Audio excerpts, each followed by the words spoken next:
Star news. एक प्रश्न ऐसा है कि आप यदि कहते हैं कि पहले से अगर मीडिया गलत खबरें दे रही हैं कि आडवाणी जी कार्यक्रम में नहीं आएंगे, ये बुरी तरह से प्रसारित खबर है, लेकिन क्या आपको ऐसा नहीं लगता कि ये एक ऐसा मौका था जिस पर मंच पर भाजपा के वो तमाम नेता आए जिससे एकता की छवि जो है वो लोगों के बीच में साफ तौर पे जाए? आपको ऐसा नहीं लगता कि इस कार्यक्रम में सभीयों को इस रैली में आना चाहिए था? पहली बात, हम आपसे बहुत विनम्रता से कहना चाहेंगे कि बीजेपी ने या मैंने जो टिप्पणी की तो सिर्फ आपको तथ्यों का रेफरेंस दिया। कभी आपके अधिकार को चुनौती हम नहीं देते हैं, हम एक फ्री प्रेस का पूरा सम्मान करते हैं। दूसरी बात यह है, चूंकि आपने बताया इसलिए हमने कहा, बीजेपी के कई कार्यक्रम होते हैं, होते रहेंगे। ये सारे नेता पिछले कई वर्षों से एक बार मंच पर आते हैं, आगे फिर आते रहेंगे। लेकिन आज जब किसी कारणों से आडवाणी जी के पूर्व के कार्यक्रम है, उन्होंने पहले बता रखा है, तो उसके कारण एकता का अभाव है। ये जो आपका निष्कर्ष है, ये उचित नहीं है। The lady Neeta Kolatkar, News X. My question is for ma'am. Today morning we had, and you sir, today morning Mr. Yediyurappa has come out in the open and said that Modi is the prime ministerial candidate and he will support. Do you think now there is a clear-cut division that is out there, open, Modi versus Gadkari, that has come out in the open now? First of all, my name is Ravi Shankar. I am not a man. Yes. No problem. Take it easy.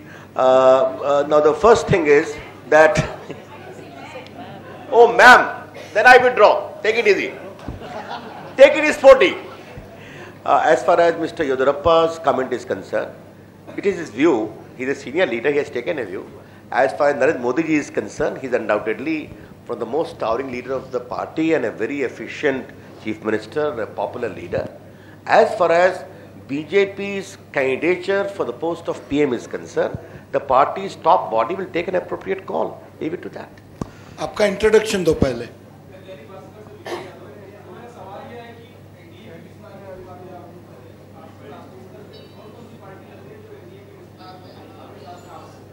ऐसा है, इसके बारे में सार्वजनिक टिप्पणी करने की जरूरत नहीं है।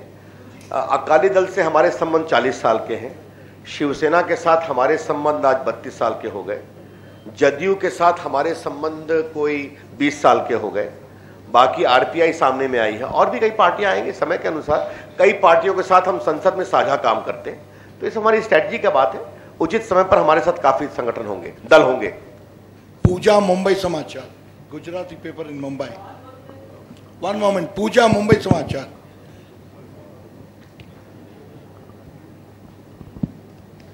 सर, अभी अभी आपने कहा कि आडवाणी जी को बहुत दुख होता है जब जनता ये मानती है कि बीजेपी भी उनकी अपेक्षाओं पे खरी नहीं उतर रही है। पिछले काफ़ी टाइम से हम देखें तो जब भी महंगाई बढ़ती है या भ्रष्टाचार का कोई स्कैंडल आता है, बीजेपी या तो आलोचना करती है या फिर एक बंद जाहिर करती है और बंद रखती है। लेकिन उसके बाद भी ये सारी चीज़ें होती रहती है, महंगाई बढ़ती रहती है, भ्रष्टाचार के किस्से सामने आते हैं। तो क्या आप मानते हैं कि एक विरोध पक्ष के रूप में बीजेपी कमज़ोर साबित हो रही है? नहीं, हम ऐसा नहीं मानते। पहली बात, आडवाणी जी ने क्या कहा, आडवाणी जी हमारे पार्टी के अभिभावक हैं, तो अगर कोई बात वो हमें सावधान करने के लिए बताते हैं तो हमारे लिए मार्गदर्शन है।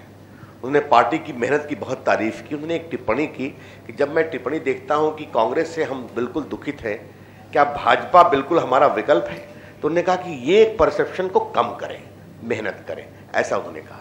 अब जहाँ तक भ्रष्टाचार की बात है, हम तो इस सरकार के भ्रष्टाचार को एक्सपोज करने में काफ़ी काम करते हैं, लेकिन एक बात हम ईमानदारी से स्वीकार करेंगे, इस सरकार का भ्रष्टाचार रोज इतना निकलता है। अब जैसे मैं बताऊं कि मैं प्रस्ताव लिख रहा था, तो मैंने प्रस्ताव टाइप करने दे दिया, डिटेक्शन दे दिया, तो अखबार में आया कि एक घोटाला और आगे आ गया सीएजी के द्वारा। फिर मैंने करेक्ट किया, फिर उसका हिंदी अनुवाद होने लगा। फिर आया जब फाइनल हो गया, क्या एक घोटाला और आ गया एयरपोर्ट के प्राइवेटाइजेशन का, तो फिर मुझे करेक्ट करना पड़ा। तो हमको भी ये उम्मीद नहीं थी कि ये सरकार इतने घोटाले इतनी जल्दी करेगी, तो हम उसके खिलाफ और सक्रिय होंगे, आपको हम आश्वस्त करते हैं। स्मिता जी, हिंदुस्तान टाइम्स दिल्ली। रवि जी, मेरा सवाल केवल आपके संगठन के कॉन्स्टिट्यूशन से जुड़ा हुआ है, क्योंकि आपने चुनावों का पूरा कैलेंडर बताया। हम ये जानना चाहते हैं सर कि जब तक पूरे चुनाव की अध्यक्ष लेवल तक की प्रक्रिया पूरी नहीं होती, क्या पार्टी का पार्लियामेंट्री बोर्ड को रिकॉन्स्टिट्यूट करने या उसमें किसी सदस्य को जोड़ने या हटाने का प्रावधान पार्टी में है? देखिए, पहली बात, कुछ अध्यक्ष के विशेषाधिकार हमेशा होते हैं। उसमें कोई आपत्ति नहीं होती है। अब जैसे मैं आपसे एक सवाल पूछूं कि मान लीजिए 2 ऑफिस बेरर कहीं चले गए दूसरी जगह पर, तो क्या बदलने का अधिकार नहीं होगा? ये तो अधिकार रहता है, लेकिन जो समग्र परिवर्तन है वो पूरे सांगठनिक चुनाव की प्रक्रिया के पूरे होने के बाद होता है। Introduce yourself please. इंदौर अधिवेशन में जब गडकरी जी ने अध्यक्ष का पद संभाला था, तब भी गडकरी जी ने 10% वोट बैंक बढ़ाने की बात कही थी, और इस बार भी उन्होंने 10% वोट बढ़ाने की बात कही है। तो क्या माना जाए कि 2.5 साल में कार्यकर्ताओं ने इस दिशा में कोई विशेष प्रगति नहीं की है?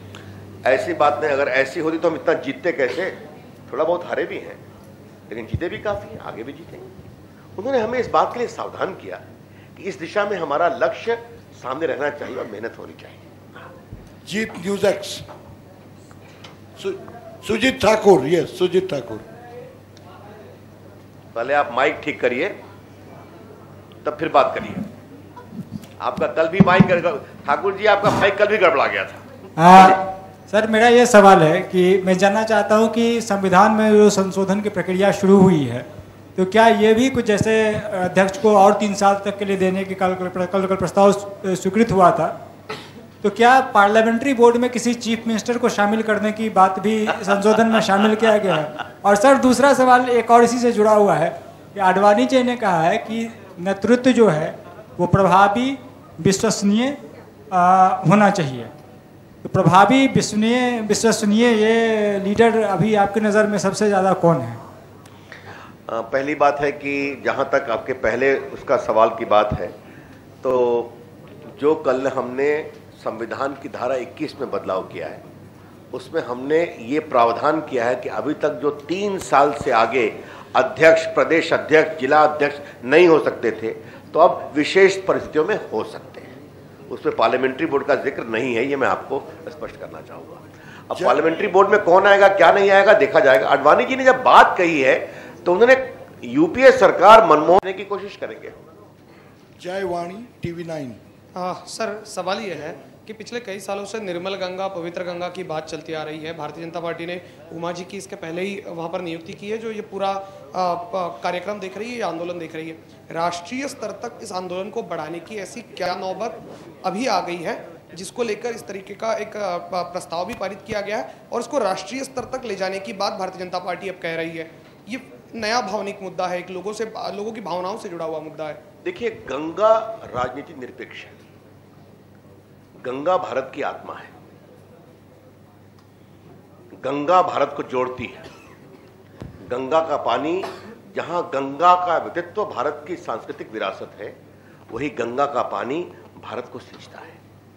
इसलिए गंगा सुरक्षित रहे, गंगा पवित्र रहे, गंगा निर्मल अविरल बहे, ये देश की आवश्यकता है, भाजपा की नहीं। आज जो हमने इस विषय को उठाया है, तो ये उमा जी जो इसको कर रही हैं, उसके अभियान में पूरे लोग जुड़े हुए हैं।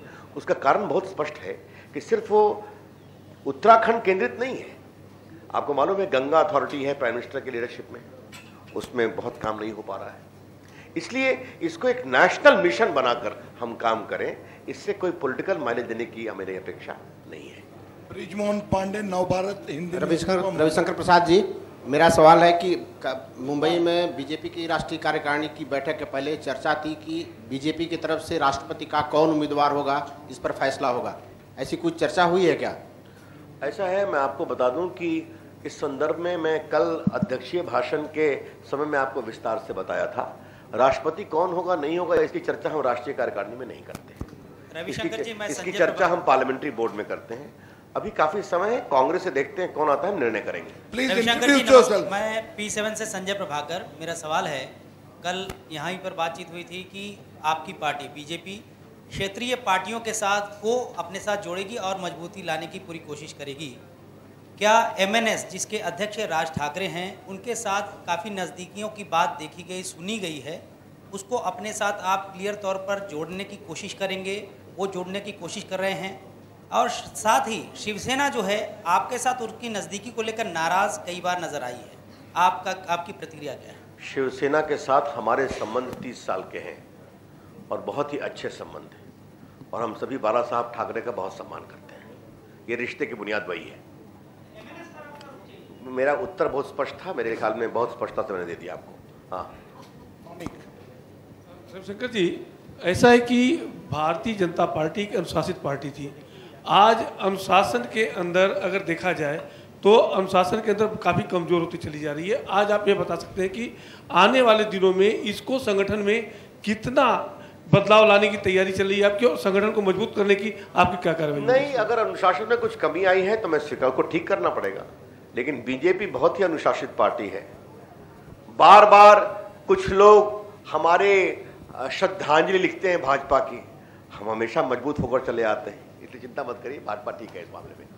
हाँ, please introduce yourself. From rediff.com, Prasanna. So yesterday in your press conference you said that we don't want political instability.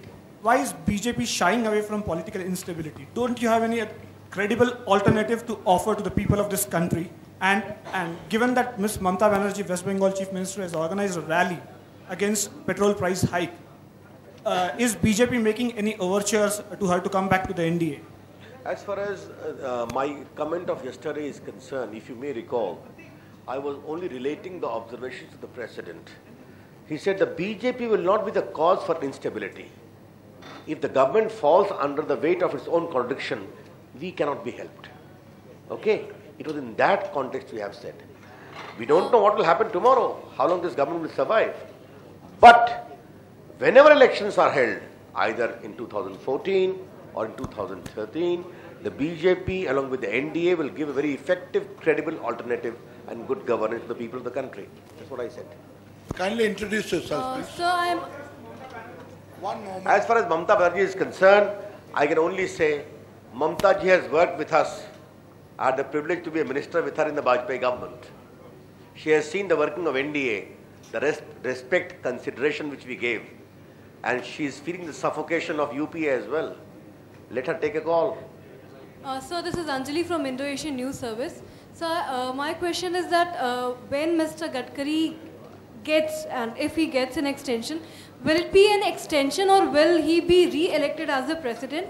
And is it also possible that he may not get a second term? First of all, my young friend, it is not an extension at all. Mr. Gadkari ji will be re-elected. And re-election entails certain procedures which I have explained to you. Local membership, verification of membership, local election, district, state and nation. As far as yesterday's amendment is concerned, it was only an enabling provision which we have met. That's all.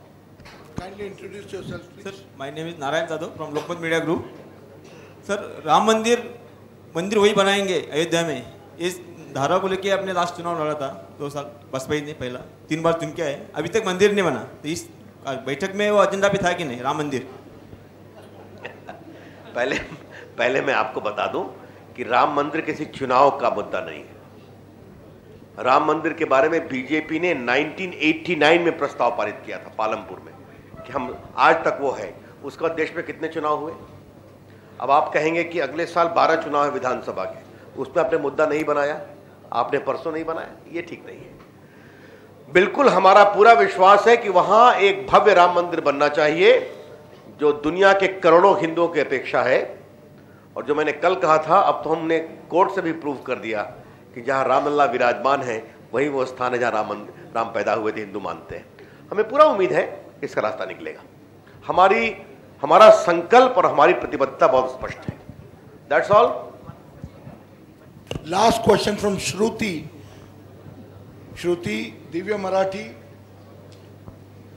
Last question, Divya Marathi, Shruti. Sir, आपके जो alliance partner है महाराष्ट्र में शिवसेना, उनके यहाँ से statement आया है, mister Sanjay Raut ने कहा है कि बीजेपी का कुछ भी इंटरनल मामला है, उनका जो लीडर है वो चुनना, लेकिन बाला साहब ने हमेशा नरेंद्र मोदी जी को ही बैक किया है क्योंकि वो हिंदुत्व का जो एजेंडा है वो अच्छी तरह से और विकास का एजेंडा चला रहे हैं। तो आपके जो अलायंस है वो नरेंद्र मोदी जी की तरफ लीडरशिप के लिए देख रहे हैं, तो उस पर आपका क्या कमेंट है? इस पर हमें कोई कमेंट नहीं करना है। नरेंद्र मोदी की लीडरशिप की क्षमता और उनके गवर्नेंस पर एक कमेंट है। That's also many part of the world people are also acknowledging. We know that with assurance, but as far as BJP's prime ministerial candidate is concerned, the party will take a decision. I have told you. I think that's the last question. Fine, last question.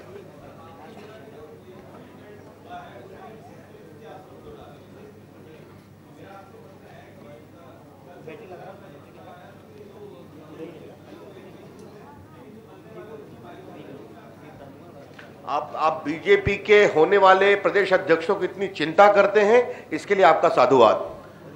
Friends, lastly I must say a lot of words to my good friend Atul and his entire team for organizing such a wonderful arrangement in the media cell also. और मैं party के मुख्य प्रवक्ता और राष्ट्रीय media पदाधिकारी के रूप में अगर किसी पत्रकार मित्र को कोई कठिनाई होगी तो I sincerely apologize. I only hope they will not have any difficulty at all.